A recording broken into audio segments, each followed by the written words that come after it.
À 74 ans, Patrick Chesney a connu beaucoup de hauts et de bas dans sa vie. Parmi les coups durs qui ont laissé des marques en lui, la mort de son fils est sans doute l'un des pires. En octobre 2006, Ferdinand perdait la vie dans un accident de voiture sur le périphérique parisien. Le comédien ne s'en est jamais remis. Dévasté par la mort de son fils à seulement 20 ans, fruit de son histoire avec Coralie Serrig, l'acteur avait partagé ses tourments dans les pages de son livre La vie est belle. Je me tue à vous le dire. Je voyais, lui, allongé pour toujours dans cette boîte, juste devant moi, porté par des costauds des pompes funèbres, calme, éteint, définitivement mort. Je me disais que j'aurais dû mieux le protéger que si est moi qui aurais dû être dans cette boîte. Je n'ai pas été un bon père. Un bon père, ça empêche son fils de mourir à 20 ans, écrivait-il.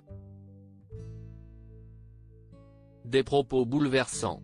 Pour rappel, la nuit du drame, le jeune homme revenait alors d'une soirée un peu arrosée après une représentation de Soleil Noir, la pièce dans laquelle il jouait tous les soirs dans un théâtre du 11e arrondissement. Ferdinand se trouvait alors avec son collègue Hervé Richardot dans la voiture, du côté passager. Ami qui, au volant, avait malheureusement 1,68 g d'alcool dans le sang. Arrivé porte d'Auteuil, le conducteur s'était alors trompé et était entré sur le périphérique dans le mauvais sens, empruntant la bretelle de sortie plutôt que celle d'entrée. Il avait alors percuté une voiture qui arrivait en sens inverse. Après ce drame, qui hante encore Patrick Chesney qui a gardé des rituels minutieux en hommage à son fils, la justice avait lourdement condamné Hervé Richardot.